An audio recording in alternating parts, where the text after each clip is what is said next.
YouTube intro. Yeah. Hey guys, welcome to the channel.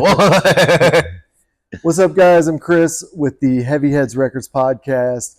Next to me is Robin Humphrey, and we're going to be talking about all things Austin in this episode. We've got a lot of different things. We went down there together, have a list of different things we're going to talk about. So let's just dive right in. Nobody cares what I have to say other than that.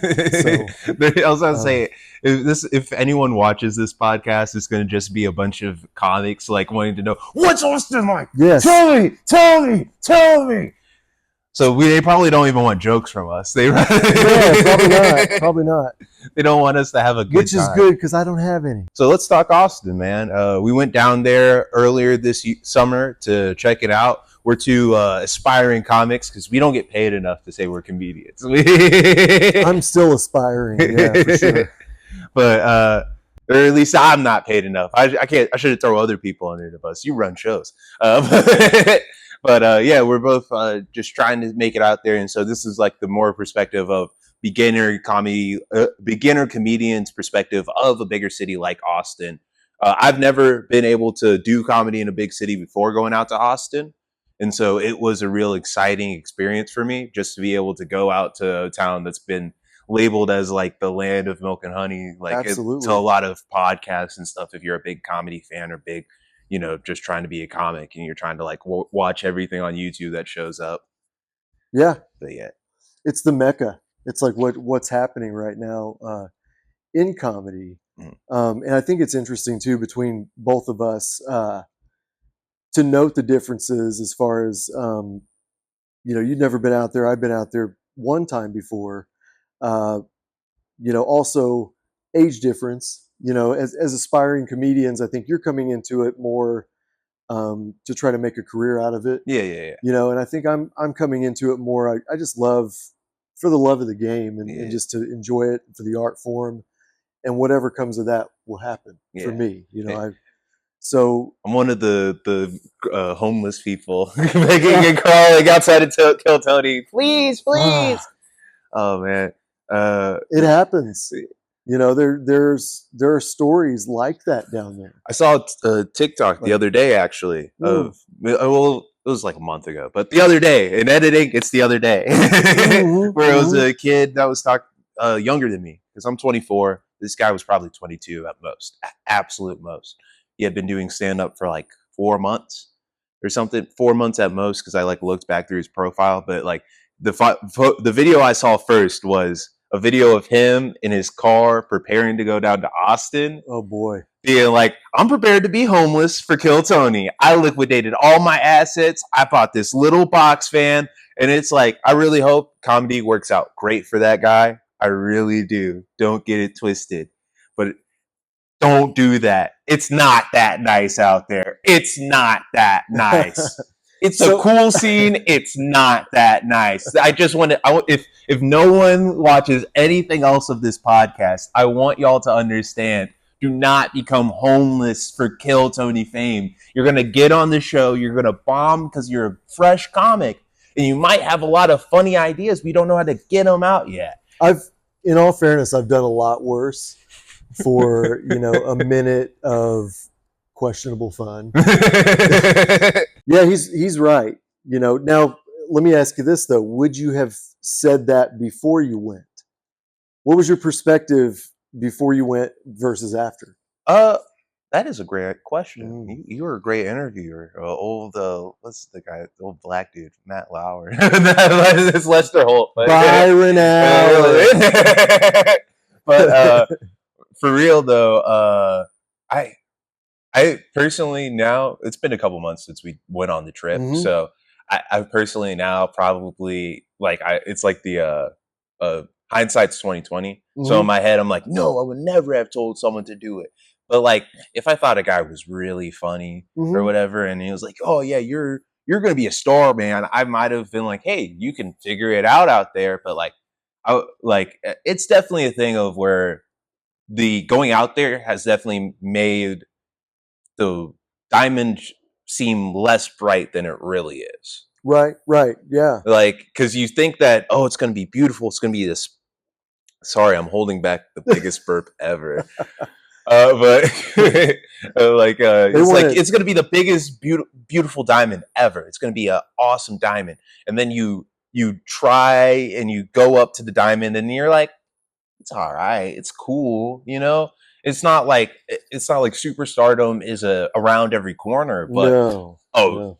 a touring comedian is around every corner. And Mm. so like going to Austin, I think you have to have the right expectations. If you're a person that wants to make a career in comedy and think that you're ready to make that next step to touring, even feature act, like, you know, you're trying to get out there and put yourself out there just so that a more well-known comic will be like, yeah, tag along, do some shows with me and stuff like that while you're working and getting better and making yourself a headliner, then it's like I think it's a good spot for that. But I don't think it's like, you know, Tony's gonna see you at one of those mics that we went to, one of those open mics. He's gonna be like, "You're a star. I'm gonna rig the system for you on Kill Tony." No, it's not gonna be that. And everybody, you know, I think a lot of people have that dream. Yeah, you know, they fantasize about the whole process from beginning to end and how they're going to get picked and how they're going to be. It's like the daydream, like the movie version, where like in your head you're like, oh yeah, it's gonna be beautiful. Yeah, I think that Austin is like a really good time, and it's a grand old time. And like, I'm nowhere near to being like a touring fucking comic. I'm barely ready to be a local opener in the area that I live in. But I really think that being out in Austin, it sharpens the tool. It sharpens the sword. It makes you better. And I think that like it also is a hell zone. Because like for every one mic that we had fun, there were 3 mics that we went to where we didn't go up. Yep. Where we were too late because the other mic that was being ran there, or where it was just like we went up and it was like, oh, I would have been better off not going up. Like I went up in a room of 5 sober people and then everyone's comics and they all hate me.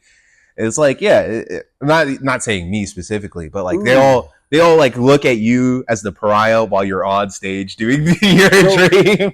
So you were going to ask a question later on about worst joke. Oh, and yeah, I think you should. But while I'm thinking about it before I forget, what was your least favorite experience at an open mic while we were there? Can you think of one? Because I've got one. If you need some time. No, I know exactly what it is because it's good. It's the worst joke thing, at least to me. Okay. Where it's where we were both there at that. Outdoor mic? The outdoor mic. Yeah, one of our 2 outdoor mics that we did that were fucking hell for us. They had a disco ball duck in the front bar. I don't remember what the place was even called.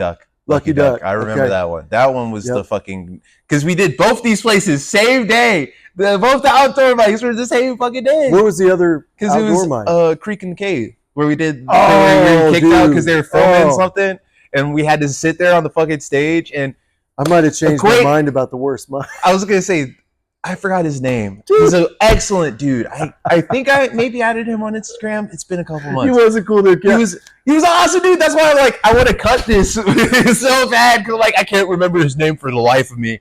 And it might have been something with a D. He wore like those Viper sunglasses. Oh yeah, he looked like a background actor in Top Gun. I was gonna say a background actor in like a Theo Von podcast episode. Like if Theo Von did like a podcast on the street, that guy would be there. I just thought you'd see him like pushing a cart or something and look over at the camera and I don't know. Anyway, we both agreed the same thing. He's in the background, but he's a background actor that like stares but directly into the camera. He's a foreground background actor for sure. He has lines, but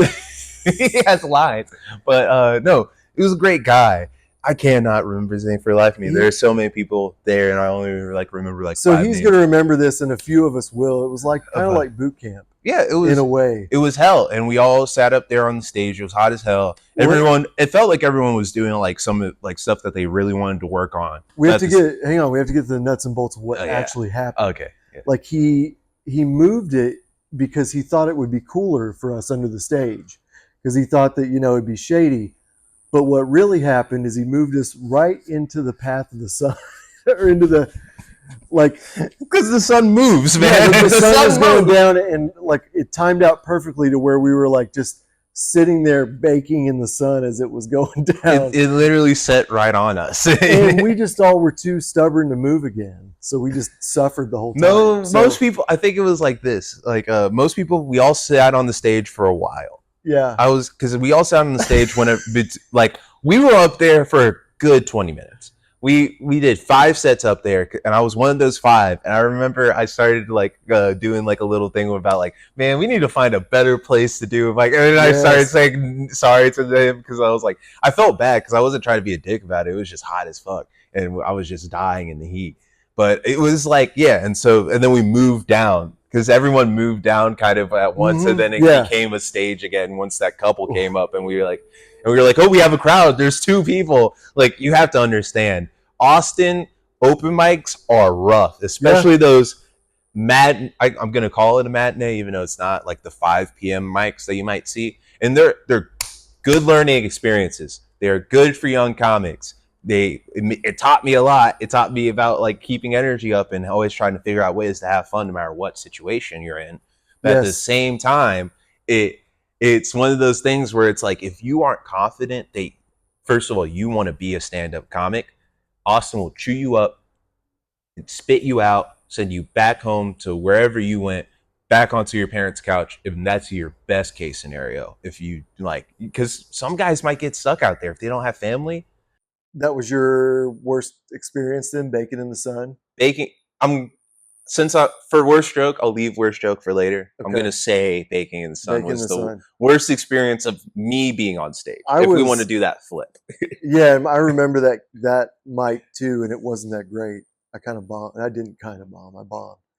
And we all bombed. It was Gaza in there. There was no. There were people that had some fun in their sets, but no one's material was hitting particularly hard. I didn't have a lot of comedy dreams left, but I was still a perspiring comedian. But it's yeah. So okay, there was that one, and then the other one that I can think of that I really did not have a good time at. I had a good time once, was Shakespeare's. Oh yeah. But there was like the super late night mic that was just terrible. No, and it was the same thing. Host was electric there. Yes. But she made me have fun. Yeah. Yep. She made me have fun. I got a free beer because of her. I was trying to be a good audience member as well as a fun comic or whatever. But like, it was like it's post Kill Tony. It's right down the street. Yeah. I'm not gonna lie. It's 50 people on the list, and that's whenever we left. We left. Yeah, it was. I fell asleep, dude. I fell asleep waiting. It was possibly the greatest thing that you ever said to me, Chris, on that mic. When we were probably 28. We were maybe 28 deep. It was enough to where we were 28 deep, but it felt like it was the same comic. It was 28 deep, but it felt like the same bad comedy. Some guy that worked there got up there and took us hostage for like 10 minutes. I remember that now. Not cool. I remember you. Oh, terrible. Oh, just took us up because I was like, and that's whenever you said, because he was going up and he was. It was like a whole lot of. It was a whole lot of setup. I thought surely he's going to say something funny anytime. Like, he works here. He's around this all the time. It's coming. It's going to kill. It's going to be amazing. And it never happened. And then during this set, you turned to me with, I'm probably 6 beers deep at this point. I've built a tower, a pyramid, a literal pyramid of those Lone Star beers. And he said, and you say, man, sometimes I hate comedy. And it just made me happy, and it still makes me happy to this day whenever I think of that, because it's like, damn, bro, that's the trenches. It really is. But you got to test out thresholds too. Yeah. You got to see what you're made of. Yeah. And you know what? As we're talking about it, if you don't hate it sometimes, you're probably not doing it enough. or you probably aren't. That's You know. that's actually a great point for both Yeah. yourself as a comic and for being an audience member forced to Well, watch other comics. Because like there's it's an I'm holding the burp back. I'm holding the burp back. It's inevitable. It's inevitable to have like bad sets, man. It's yep. inevitable to have sets that feel like suicide to you, even if you're doing your A material. And so it's like, yeah, man, there's no fucking point in like, trying to be like, or not like trying to admit that you're gonna love comedy all the time. Like you might love comedy, you might go out, might go, might come back from a night like that and Yeah. still be like, man, I fucking love comedy. Because you think of moments like the fucking. Sometimes I hate comedy where it's Well, like it's the camaraderie that we build as well. even think about this, and I've been kind of tripping on this lately, but telling the same jokes over and over. Like I've been going through a thing where I'm at Mike's and I know, I've got material that works. I've tried it. It's good. I'm tired of telling the same jokes at Mike's, Yeah, you know, but I think about it in terms like when you've got a really good joke that yeah, works every time, you get tired of telling it, but like you were talking about, you have to have the confidence. You have to get up there and tell it like it's the first time you've ever told yeah. it, but Mm. I, coming from a music background, it makes me think of musicians and how you think AC/DC loves every time they play For Those About to Rock. Oh yeah, I get what you're saying. Like, does every member enjoy it every single time? That's like doubtful, I was gonna say, you know? imagine being a guitarist for the Eagles has to be hell. Play Hotel California. I'll do it. I'll do it. That's kind of what I mean about the, if you don't hate it, sometimes you're not doing it right. And, in music, like really when you've got a song down, you've played it and practiced it so many times that you can't stand it anymore. And that's when you're good at it. Yeah. When you hate it, that's finally when it's good. So, another reason to hate comedy. That's a big brain thought. I never thought about that. We talked about like some of the pros or I guess we should talk about the city of Austin itself a little bit more than just comedy. The city of Austin, fucking sucks. Oh. God damn. Oh God. Oh God. Oh God. Parking was just like a mixture of expensive in every lot, and then like also every other person wanted to tell you like they don't actually give you tickets out here, and then the other person to that other person would be like, actually, man, I get ticketed all the time, and Yep. so it's never like one way or the other, and blah blah blah blah, and like they send it to your house, so you like never know, so you can. I'm glad because like I could have racked up so many fucking tickets or whatever, being a fucking dickhead and gotten my shit towed, and I don't even want to think about it. But yeah, the city of Austin, the food is expensive. The barbecue was cool, but that $40 barbecue, $40.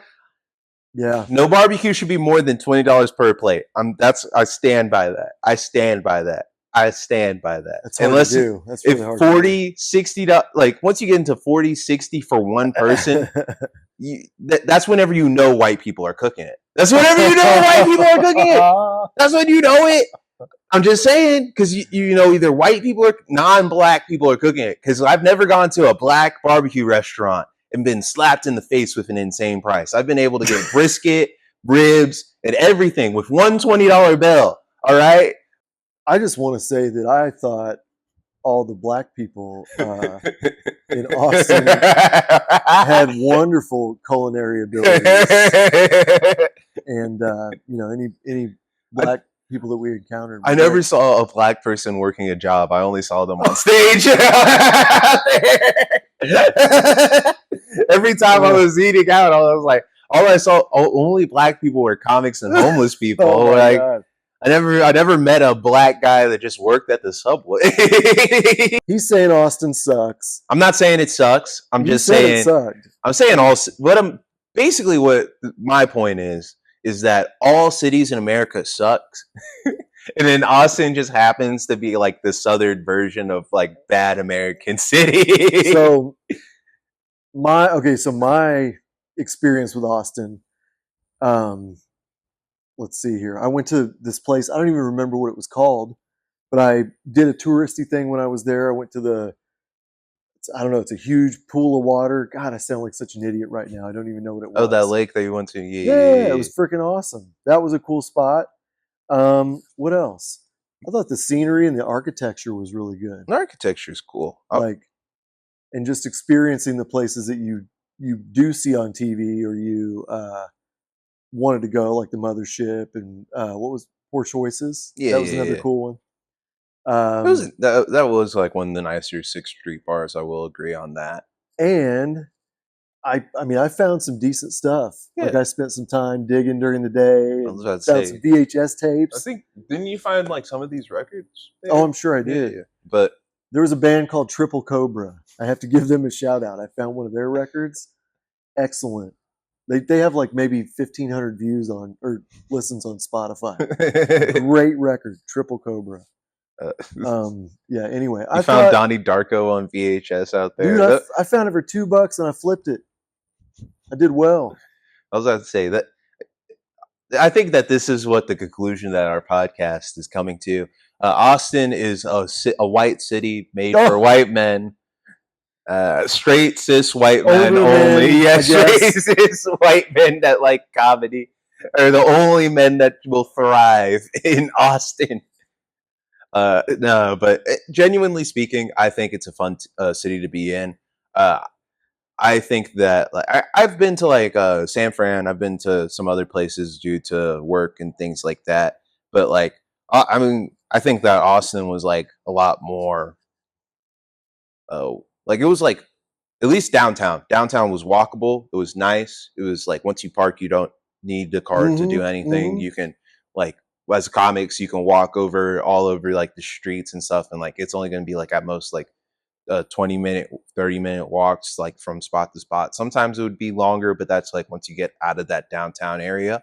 It's like a nice like walkable city. It's got like a nice amount of food options and stuff like that. It's just the problems in it are systemic to all American cities. Whenever I complain about it, like with overpriced food and like Mm. overpriced barbecue and things like that, because that's what Oh, I it's think yeah. I mean, about. every downtown big city you go to. I mean, or Yeah, and every it's like big city downtown you go to is going to have all that crap. I yeah, mean, it's and it's just like Sixth Street is like yeah, where all of that is like concentrated at yeah. because it's just a bunch of bars where they're like, hey, you want to get drunk? Kill Tony was another interesting thing that we tried to do. We didn't get on the show, but we went through the experience. We sure signed up. We did, and it was something that Robin really wanted to do.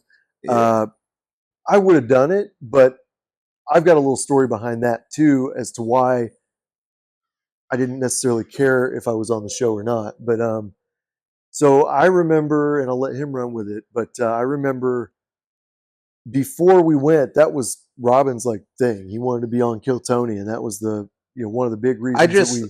I Well, thought it yeah, was yeah. So yeah. he that was one of his things. But like now, I'm interested to find out your perspective on that. Mhm. What you think about the experience then versus now?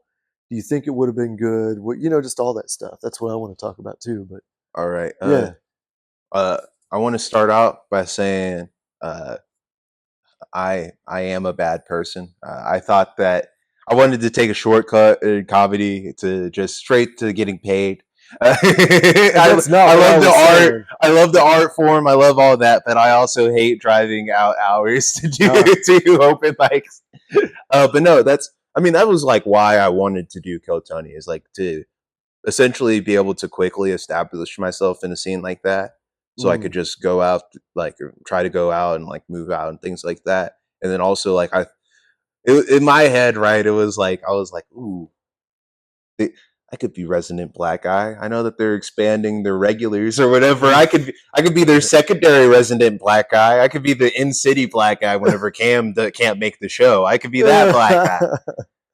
And so that's what was like kind of my thought process like the week that we went because it was like right after like all that Drew Nickens stuff and like they just announced that they're like expanding regularship or whatever. mm-hmm. And then so in my head like especially then because like even like before that I was like oh those guys are getting bigger, one of them's going to fall off if you just do well and like stay around the city or whatever like might keep their name in their head or whatever, and like eventually get that spot.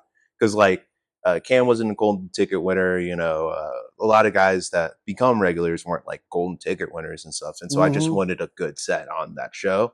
And that was like my motivation for going out there. And after going out there, I can say like just being out in Austin would probably help your comedy career, because like you can stumble into someone, and like being out there in general is better, and like working towards that and working around Kill Tony is probably better for you than spending every week hoping to get pulled at the lottery. Because that's what I'm trying to say in a long-winded way. And my thinking on it was, I was kind of excited. I'm like, what minute am I going to do? I don't know if I'll, what I'll do. And I was thinking about that and, getting stoked. And I really thought I could get some laughs. But then I thought about it and I'm like, what happens if I do well? Or what happens if I don't do well? Like, do I really want that out there on YouTube and me sucking on Kill Tony? And I'm not ready to do well. Like I've got like 10 to 15 ish that's usable that I can get through a show with. So, I don't know if it would have served me that well if I'd have done well down there, if I'd have even gotten on. Yeah, no. So that's also another thing that I've talked about with someone else that like is a comic in the area that's been on the show, and he did well, and he got like on the Secret Show. That's what it's called. Yep. The Secret Show.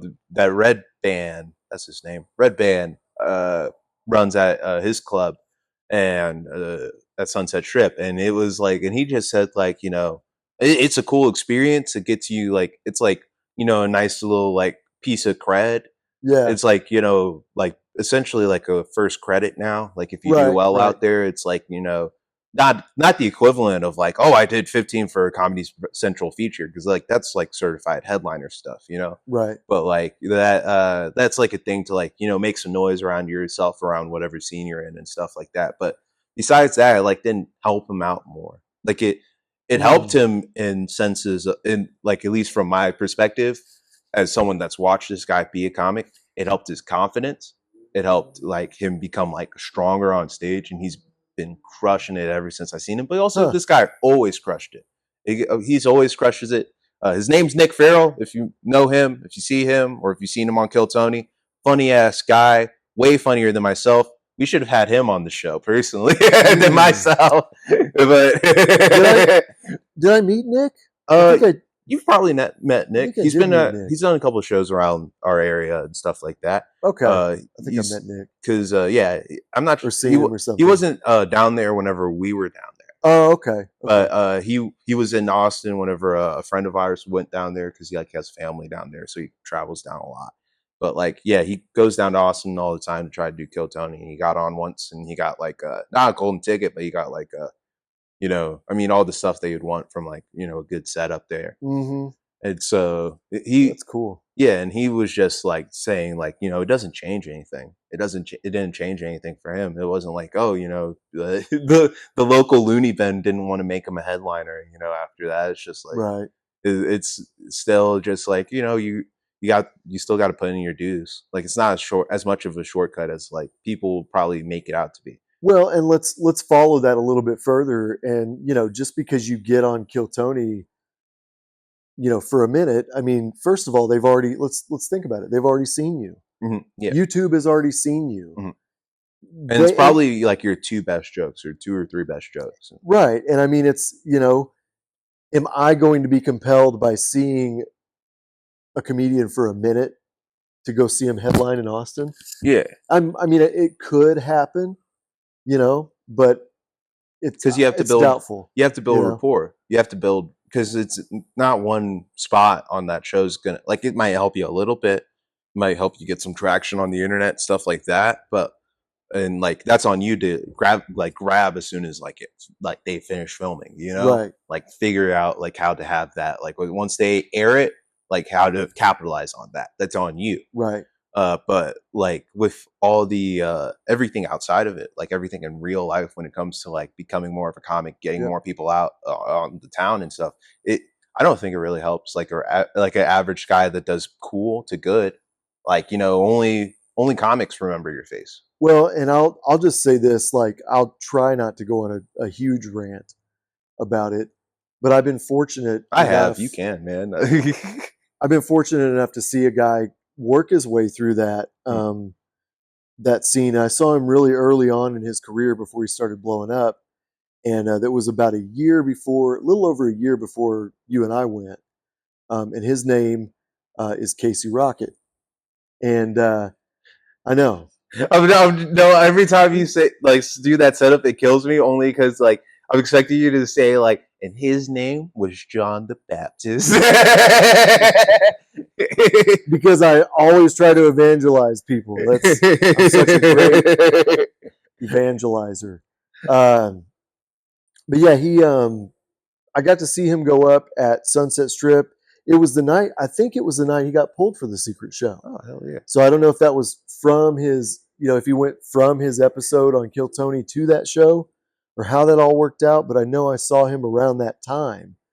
And, he was, you could just tell, dude, he was a standout. And you go to these mics, you can tell, dude, who's got it and who doesn't. Yeah, And you don't see it very often. yeah. I think we may have touched on it at one open mic or two open mics the whole time we were there, as far as I'm concerned. Where I was like, holy crap, that guy's good, you know. So that's, I mean, I was gonna say there at least a few times at Creek in the Cave, a few guys that went up, and yeah, it was like a mixture of the mics that we went to in the shows because we essentially just chilled out there half the fucking week. there was a lot of younger guys that I would say like that like were really touching that. Like it's a really strong young scene. It's yeah. just around the parts of it that are really strong and young is also a lot of weak youth as well. And so that's the thing where I think about with yeah, I think also it's like this is a complete sidetrack with that with what you're saying. Well, let me say So something yeah, real quick, because to finish all that out, it's like if you want to make it out there, if you want to do well, you have to do what those people are doing. You Mhm. have to stand out just so far above and beyond everybody else that it's obvious. Yeah, That it's obvious. And that's really, if you want to be successful in anything, that's what you have to do. I think what I'm trying to say about Casey Rocket is that he was grinding and he was working in comedy far before all that stuff happened. Mhm. And his success has nothing to do with anything external to him, I don't believe, other than how he's handled his success, and handled the politics of hanging around those people and stuff like that. But his success comes from his ability to make people laugh and entertain. Yeah. So all of that energy that he's poured into his act and his work and his art, he's experiencing the byproducts of his hard work. Mm-hmm. That's, essentially what it takes if you want to make it and do something. Yeah. Have something established to where it will help your career. Mm-hmm. There's definitely in betweens of that where it is like getting work at local clubs and stuff like that. I'm like, I could see Kill Tony being like a nice bargaining chip with like local promoters to be like, I should be a host more often. I fucking crushed it on the fucking internet show. I can use that as a credit, like versus other guys. But at the same time, I feel like whenever people, and what we were talking about earlier with the TikTok that I saw, when people make this thing of the Kill Tony dream and the daydream, it starts to ruin the mixture of the lives and the comedy of people. And if you want to talk about this, we can.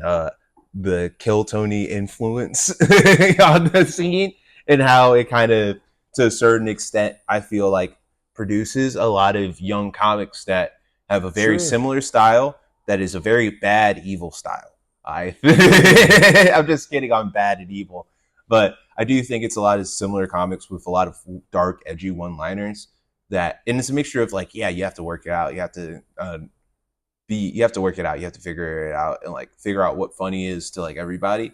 But also it's they berate the crowd if they don't get laughs. The worst joke that I heard while we were out there was definitely one that we heard out in that mic on like the back patio. Oh yeah, Lucky Duck. Yeah, Lucky Duck, where the guy later went on to like get mad at one of our friends for not listening to this bad set, and you should feel shame for it, man. The only reason why I remember this man is because he was a black man with a Hitler stash. It was a full Hitler stash, and it was full Hitler stash and blonde hair. Do you remember that? The part blonde tips, blue contacts. Yeah, he was weird looking. Blue eye contacts. He looked like he wanted to be Thundercat and Dennis Rodman at the same time. A short version. He was not tall. He wanted to be a black Aryan so badly. He wanted, but he was a weird guy. Whatever. Apparently, he was on Kill Tony, and he did well. Good for this guy. And he's friends with Cam Patterson. Good for that guy. So did he do well? He's legitimately, his comedy career is probably way more set than mine. But before we saw him, did he do well before? No, it was after we saw him. Because it was a couple months ago that this episode, or a couple weeks ago that this episode came out. So it had to be people get better. Yeah, people do get better. Got better. Awesome. I hope I get better. But no, the worst joke was he said, and this was at an open mic, so it's probably just a throwaway joke. I think that, Pride Month, because it was June that we did this, so he was talking about Pride Month, and he was like, it's Pride Month, and I think that, bigots should be able to celebrate Pride Month, because I'm proud to be transphobic. No joke there, man. No joke. Like, I be homophobic, do that shit. I don't give a fuck. Give a joke. Just give a joke. Even if it fits the structure, there's something else about jokes I think that has to happen, and they got to be funny. They have to be fun. I think, yeah. If it's not fun, it's not funny. But that's also true. Yeah, no, that was just like the worst joke I saw, and it only felt like the worst joke to me because this is like a nothing throwaway joke at an open mic. It only felt like the worst joke to me because whenever I didn't laugh, he spent a minute essentially trying to call me a bitch. Well, let's think about it this way too. Could it have been strategic where he was trying it out in the afternoon to see if he got anything out of it, so he could try it later on that night? It might have been that. I mean, because there's a billion mics going on. Still sucked. Yeah, but I'm just maybe that was what it was. It was still bad. We've said some good stuff. I think. One of the things that might be worth talking about is strategizing living there. One of the situations I ran into or talked to somebody about was there's a spot on 6th Street that you can rent like a room. Oh yeah, those for like $500 a month. But it's right on 6th Street. It's only one room. I think you share a bathroom with people. Like it's just. I think it's like bathroom and communal spot because Like the way he described it was basically miserable. But if you have a dream and you want to do this, to me that sounded like an upgrade from my living situation. I'm like, hey, I can at least put a bed in there. Yeah, I have an air mattress right now. Well, and honestly, I'm saying it too because it might make sense for somebody. Yeah. If somebody's hilarious and has a plan, and knows exactly how they want to try to work themselves into the scene or whatever, it might work. Yeah, no, that's the thing where here's it all.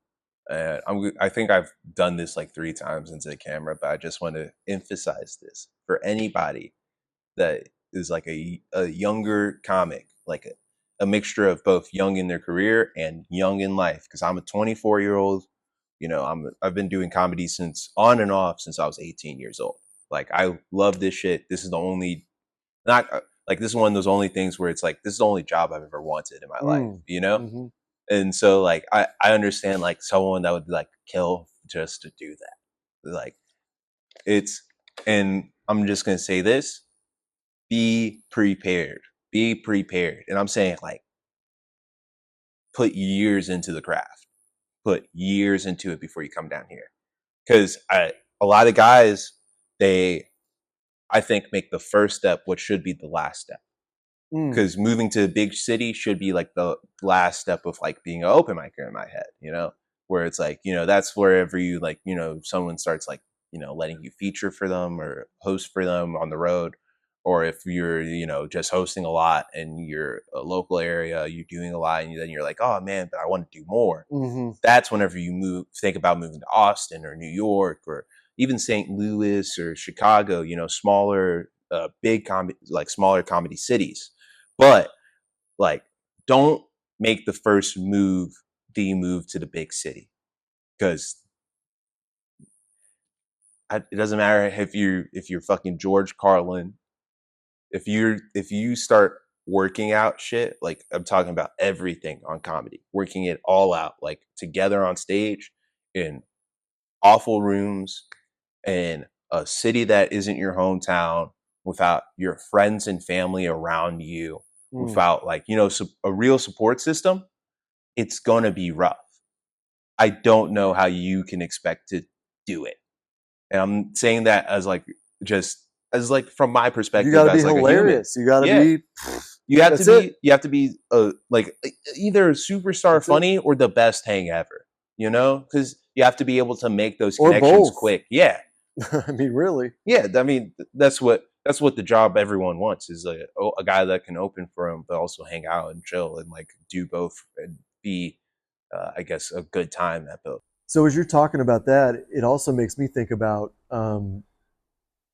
really, I mean, I had fun, don't get me wrong, but it would have served us a lot better had we had a better plan. Oh, yeah. So I think it's awesome to warn people that may be wanting to go to Austin about going to Austin and what that's going to entail as far as having a plan, open mics, etc. So I'm going to go through a couple things, and then I'll throw it over to you and see what you can add to it. But one of the things I wish we would have done, or I would have done, I didn't have a lot of time beforehand, but one of the things would have been looking over the open mic schedules. There's a couple of them you can look at. There's one, Derek something, Dremful, I think, on Instagram has. There's you should another just one. say that they'll all be in like the below of the description. Okay. Yeah, description, where it's like we'll have them all in the description. There's a few different ones from like Austin Comedy, Instagram, Derek fellow. Yeah. Okay, so Derek, he's going to have that. Then there's another one out there. I think that they either send out via email or that you can find a Google Doc, I believe is what it was. So there's a couple different schedules. One of the things you have to decipher is who's still doing it. They weren't the most current schedules I found. Another thing that is really helpful is figuring out how to sign up. You might miss a mic because you didn't sign up online. Figuring out exactly what time they're at. Make a plan for every single day. Make a route and make sure your plan is accurate and that you've checked your plan to make sure that it coincides with the actual clubs themselves. So make some phone calls, do that. If you're a comic, you probably got a lot of time during the day anyway, if you're down there on vacation. But one of the things that I don't want to happen to you is we missed a couple mics that we could have gone to, and we could have made the trip even more efficient and gone to more mics if we would have known to check all these things. No, anything to add to that? I was going to say, and also guaranteed ourselves spots on mics. Guaranteed spots. It's like the difference between going to mic and like having signed up, knowing that you're there, and then sitting there a whole night hoping that your name gets pulled out of a bucket while you're watching other guys just absolutely eat it whenever you're like, I actually have material, I want to work out, and there's people here. Fuck! It's like ordering your food ahead of time somewhere, or like you don't order your food ahead of time and you see 3 people come pick up their sandwich at Subway. Oh, yeah. Austin is a very Instagram heavy city. So if you see like a bar or a comedy club hosting the mic, their website will be not as up to date as their Instagram. It's so annoying. Instagram stories too. Instagram stories reels, especially. All that stuff. And the week if you're an out of towner, the week before you go to a place, you just want to figure out what's up to date, what's everything, or like you want to figure out everything about like, and this is just any scene whenever I say like going to a place, Mm-hmm. And this is something I just learned through going to Austin, where it's like beforehand, you want to figure out, okay, this is like all stuff I can make or whatever. This is all stuff within the driving distance of where I'm staying that will be make sense. And then, okay, this one has like you have to sign up this day, or at Monday you have to sign up. Okay, so I'll set up an alarm and I'll remind myself and put reminders in there. You have to treat it like it's a career. Absolutely. Well, and yeah, map it out before you go, figure out what you're going to do, get a plan, be efficient. And something else I picked up, or one of my takeaways from the trip, was that Austin's kind of like a comedy boot camp. So, the more stuff you can hit, the better. And something we talked about way earlier is just how it sharpens your skills. Like what I found in Austin is, that I'm not as funny as I think I am. That what gets laughs here doesn't necessarily get laughs there. But also that if you have a good set in Austin, it's really something to be proud of. And I have had a couple good sets out there. So you really have to earn your laughs out there. But I suggest anybody go because you're going to figure out how funny you really are. I mean, it's, you don't have home field advantage. You don't have your buddies there to laugh at you, laugh with you, for you, whatever. It's just you and that audience who's essentially seen it all. Yeah. So they've seen it all. And like, yeah, I was going to say, because we went to one show where guys were dying of death. And I was like, oh, this is shit that would like crush. And like, even like a actual show, like at the shows that we go to, like in like that bigger comedy clubs in our area run. Like this, like I was thinking of like Creek in the Cave sets where I was like, this would have crushed. And then you're sitting there and it's a room of like 20 like 20 people watching the show, and they're like, and we're just in the back watching them watch the show essentially. And they're like sitting there like on their hands, like, oh, I don't give a fuck about this. Where's Joe Rogan? Where's Tony Hinchcliffe? I don't give a fuck about these guys. And so I think it's also, to a certain extent, they want star power. And I say, it's like the it factor. Like they want, because I saw some guys be able to just heat up a room no matter what, because they just had, he was him. Lenny Bad Bits. That was my nickname for him. He's a character, like, he looks like he's going to be funny. That Mars Martian guy. He's wearing a fanny pack, he's got this crazy outfit. It's like, oh, he's going to be a riot. And I mean, he's got, I don't know. He's He's not. Okay, he's not funny. Here's the thing. Really, he wasn't funny to me. I was gonna say, because he was. I've seen. Then maybe he's funny now. I don't know. You never know. You're just hoping for Tony Hinchcliffe, didn't you know? I'm just like. All I'm trying to do is connect with the comedians who know this guy and know what I'm talking about. Well, also I was gonna say he's because I knew that guy before we went out there because he was on Kill Tony. I remember it. Was he really? Yeah, he bombed. He died to death up there. So we talked about some of the bad experiences we had at Mike's, but I think it's also going to be important to talk about the good experiences we had at Mike's, especially when it comes to, kind of building your trip around certain mics and getting the most out of the experience. That being said, I think a couple of my favorite experience there, and then of course, we'll talk about yours too, but my favorite experience was, I think, Sunset Strip. That's where I felt like I had my best sets. Creek in the Cave, that was a disappointment for me, not because of anything they did, but just because it's such a cool stage, such a historic, awesome venue in Austin, and I didn't do that great.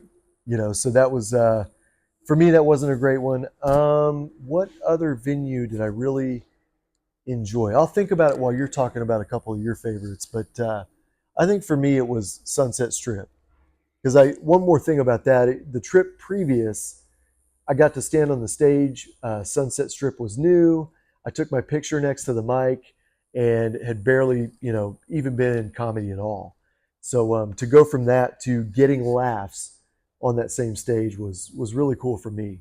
So anyway, what were your favorite spots? My favorite spot was probably, I'm gonna say, I felt like I got a lot from hanging out at Creek in the Cave, from the sense of like that was where like more touring names were like popping by, and so we got to talk with like Ed while we were there, and like he gave me some really good advice about like breaking down jokes and like figuring out different ways to tell the same joke. Okay, yeah. And so that's where it was like in Creek in the Cave, I got the most out of it in the sense like we got to talk with more experienced professional comics, True. like while we were out there that weren't like local guys. The back lot hang, and I won't spend a lot of time talking about it, but the back lot with the food truck and the turf is awesome. I saw Tony Hinchcliffe in person back there.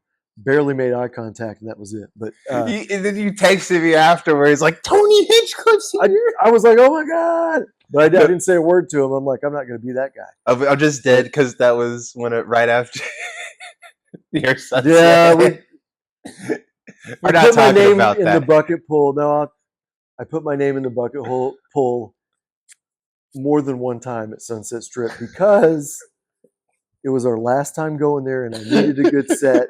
And like we told you, you need to get on the email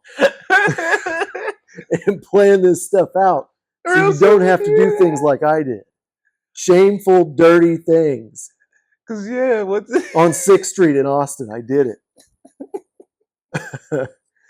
What was your favorite, Mike? What was your favorite set you did? My favorite set I did was probably either it wouldn't have been a mic because it would have been the strip show that I did at that one bar. Oh, that's right. Because the thing about Austin he did a show that I actually really like is the fact that once you get to meet people and like once you get to talk with people, everyone Friday, Saturday, and Sunday, everyone and their mother's running a show. Or not Sunday, I should say, but Saturday and Friday, everyone and their mother's running a show. Everybody's running a show. And so it's to the point where it's like you can go out to the bar and it's essentially going to be like an open mic out here where it's going to be like it's going to be like that's going to be like you're like, because it's going to be like 20 people in a bar that are non-comics. It's going to be the most non-comics that you see at any show in like a bar. And it's going to be like the time where you pull out all the stops. And that was my favorite experience just because like I really liked all the gimmick stuff that was going around Austin because there were a lot of different gimmick shows and mics where it was like this show was a strip show that just a guy was doing. I hopped on it. I only did like 5 minutes.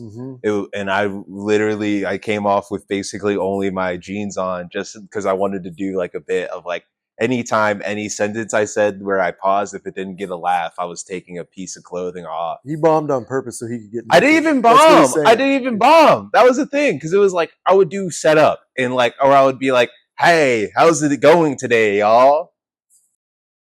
Going up on that show was fun for me because it was like I had written a lot of new jokes that week that we were there. And so I got to test them all out in front of people. And it felt like, oh, I put a lot of work in and I got something out of it. I got what felt like, a solid 5 out of it. And it was like, once I got back home, I was like, okay, it's not a solid 5. It's like 3.5, but it's still something. I got a picture. What I got out of that show was a picture of a guy who looked like, I believe Bill Hicks would look like if he was still alive with leather nipple tassels on. He had the nipple tassels. And I also texted that to Robin as well. That was the best bit of the night. He definitely blew me out of the water with that one. That guy, oh my god. That was crazy. If I can find it, it's gonna be on this video. Yeah, I was gonna say photo. You got to do like the photo references for like the Lone Star beer that I talked about with the Leaning Tower of Lone Stars that I made. But that was probably like my favorite mic experience, but also just like that Friday, because the Friday was like the day, or Thursday, because it was the day right before we left, and we left Friday.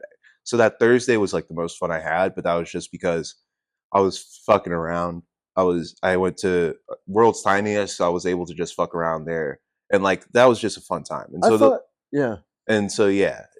that was my other favorite. I think was World's Tiniest. I think I remember getting some laughs there. And it was just a chill vibe. And it was after I figured something out that was huge for me in my comedy journey. I'll save that. But it was my biggest takeaway. I think we should figure that out. What was your biggest takeaway? What was my biggest takeaway? But for me, it was the littlest, tiniest bar in Austin was actually surprisingly big mic.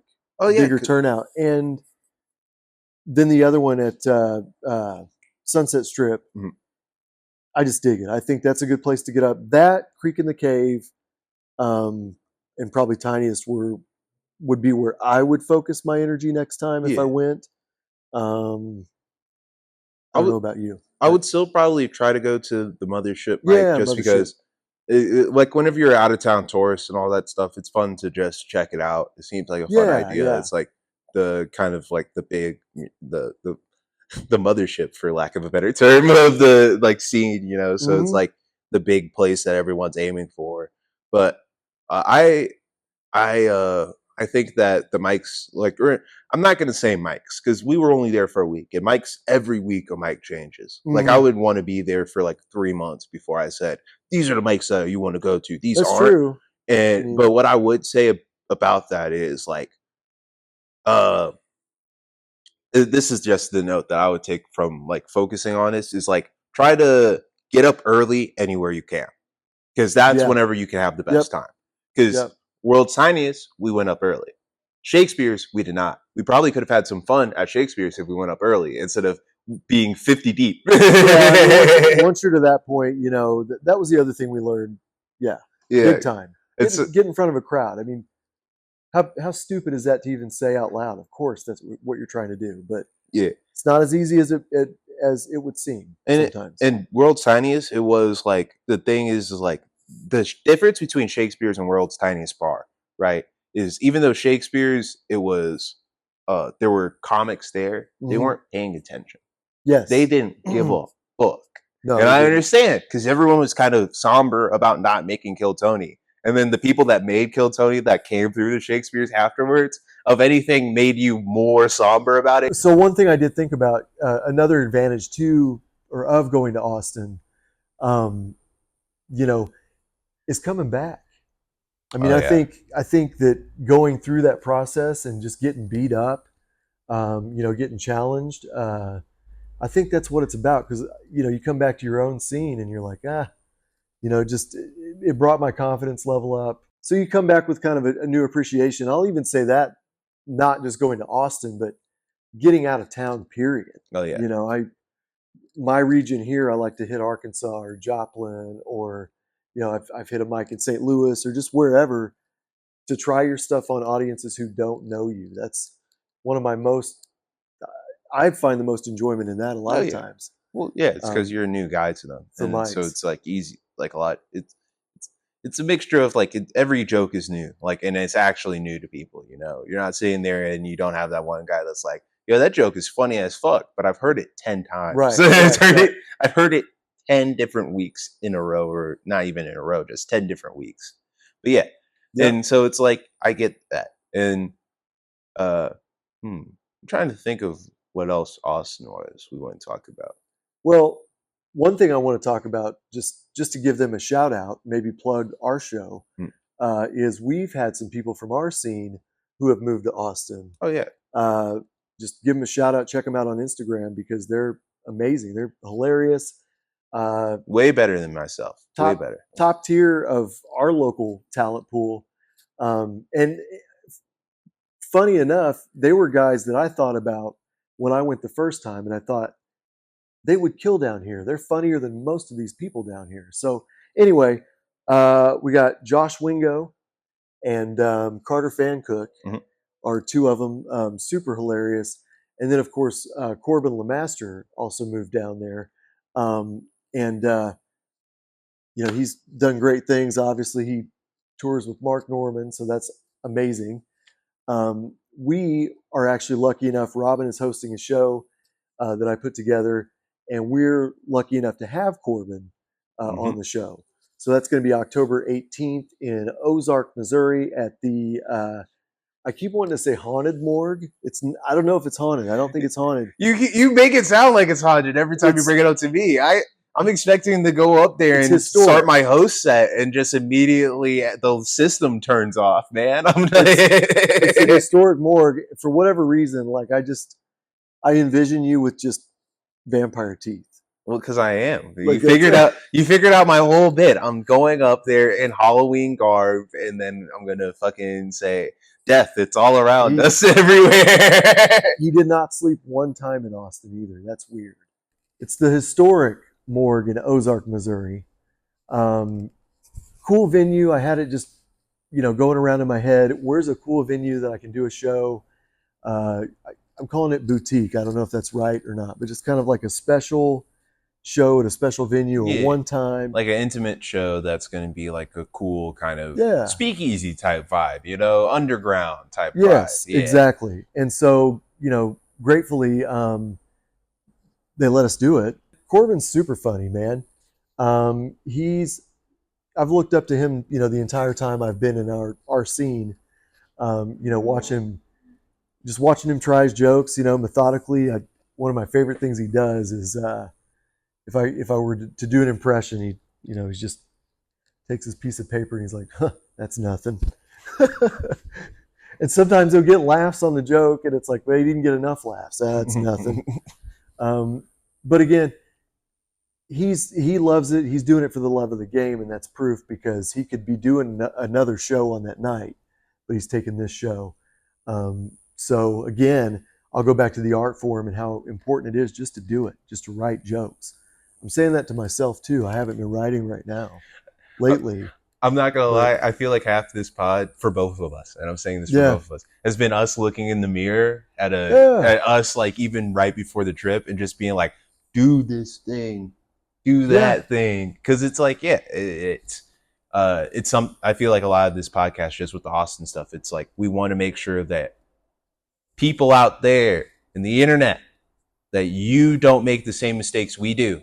And that you do not go out there and whenever you're trying to like, even if it's just a trip like that's half comedy, half vacation or whatever, you don't take everything that's like the best opportunities out of it. You don't try to make the best out of it. And it's like, you try to like figure and also just have real expectations of a place. Because if there's two things I want, or if I can save one person from being homeless in their car in Austin, Texas from this podcast, I've done my job. Yeah. I've done my job. Because I just want people to realize not that like, Austin's an awful scene filled with bad comedy or that Joe Rogan's an unfunny guy or all the blah, blah, blah, blah, or Tony Hinchcliffe. No, I just want people to be like, the grass may not be as green as you think it is right now. I think it's time to segue into our sponsor for this episode. I just want to say, if you want to help a comic in need, and you have a loved one in Austin, or maybe just love comedy, you can support a comic for less than $7 a day. If you just want to go ahead and send it to the other link in our description, we're going to make sure they get it. $7 a day will buy me enough food to get the energy to work on this project. And it will get me enough money to where I can buy weed without having to dip into my savings. Please help. Any help. So the show is going to be then, you're hosting. We got Kevin Lowry, he's a super funny guy, aka Cabbage Larry. Cheddar LaCroix. AKA Cheddar LaCroix. This guy, we don't know who he is. And he'll be there. I'm not going to lie. I never know if he's ever been out of character with me. I don't know if he's just doing a bit every time I see him. I don't even know if Kevin Lowry's his real name or a stage name. I just think he's going to walk out of the bushes when it's time for him to perform with a cigarette in his mouth and be like, all right, I'm ready. I'm ready to go. So Kevin, he's just funny. Let's see. I'm gonna be on it. Obviously hilarious. I'm sorry. It's obviously hilarious. And you've seen half the footage that we've edited out of this. Jessie Ann Shearer. I've been a fan of hers since I got on the comedy scene. Watched her grow and become a better comic. She's doing. I thought that was a fat joke. For a I've watched her shrink, actually. I was going to say, because I was like, she's lost weight. Because of Ozempic. That's what she says. I don't know. Like, she's doing good. Yeah. So I've seen her improve. Cut that out. I'm sorry. That was like a real Harlan Williams thing in my head where it was like, no, I don't want to make it seem like I'm sponsoring shitty fat jokes. No, whenever people say grow on me, that's all I could think of. White people and fat people. apparently. I hate them all. And he can only say that because he's Rastafarian and he's got dreadlocks. You're So, right. I do have the crazy. free locks, as you can tell. I have the shitty style of locks where I don't take care of them. So, But okay, Jessie Ann Shearer is you on got the show. She's going to open it up for, of course, Corbin LeMaster. And I can't wait to see. I saw a longer set from Corbin at the Galois when he opened for Mark Norman. yeah, But I haven't seen a long Corbin set since then, I don't think. And that one, I believe, was 15-20. We're going to try to squeeze like 25-30 out of him on this one if we can. I mean, I'm sure he's got it, yeah. you know. But I've seen him headline before. He can do it, and he yeah, can go sorry over. For being ignorant. I'm sorry for being ignorant on that. You know, like, maybe he'll go 3 hours. We don't know. Yeah, I was going to say one of those Dane Cook, Carlos Mencia sets where he just makes everyone walk at the laugh act. Where like those guys, like these are my favorite jokes. Like younger comics would tell, or like stories that they tell, like LA comics, where it's like, yeah, this guy came up, bumped me, did 2 hours, walked everyone, and then I was expected to just keep on going at 12. Yeah. There's another thing I'm doing. I'll do it on this one. I did it on the last podcast episode. You can listen to that when you can't watch it. But that one's going to it's got a coupon code for $5 off a ticket. That's Podscare, Podscare. Get you $5 off the ticket, so it'll make it 15. Yeah, instead of 20. And I've actually put a lot into this, so I don't think we're going to make any money. The comics will get paid, but as far as profit and all that, I don't think that's going to be a deal for us. But so please support the show. We got awesome comics on it. Let's see what else. Oh, giveaways. I'm going to be doing giveaways at the show as well. I've got a couple things planned. I'll just go ahead and break it now. Probably do it on social media. Don't have any with me, but we've got our celebrity candles. I'll be giving one of those to each person that shows up. The first 20 people that bought a ticket will get a celebrity candle of their choice. And I'll probably be doing like a record giveaway or something like that too. But I'm not going to tell you right now. I think it's cooler to, surprise people as they go. Yeah. And give the people who have already bought tickets something extra. So I'll be doing that too. But I think that's enough about the comedy show. Just want people to show up, come see it, come support. It's going to be awesome. And it's on October 18th, 7 p.m. So it's not going to be probably interfering with any other Halloween plans you got going on. So whatever. It's well away from the holiday that you can make it an extra day to dress up like a whore. Think about it, men. Think about it, gents. We know how you guys love to dress up like a horse. Those sexy nurses, those sexy male nurses. So come to the show. We've talked about a lot, but I think one of the most important things I want to talk about is biggest takeaways, or probably just my biggest takeaway from Austin. And I think it's a big takeaway for comedy in general. Robin said it earlier. I kind of said it, but the biggest thing I figured out was have fun. Go have fun on stage, because when you bomb, it's not fun. But if you're having fun while you bomb, it's fun. Yeah. It's still fun no matter what. So just have fun with comedy. It's comedy, for God's sake. Like, get on stage, act ridiculous, act stupid. Have a good time while you're doing it. If you're not having a good time, they're not having a good time. And once I started loosening up a little bit on stage and having a good time, that's when I could tell that the audience shifted in my favor. So that was a huge takeaway for me. It's even good to say it again, that I should meditate on that. What was yours? I can't think of anything more profound than have fun, but but genuinely, like speaking, I think that the biggest takeaway I got from being out there was that, and this is probably it's like the same thing as have fun.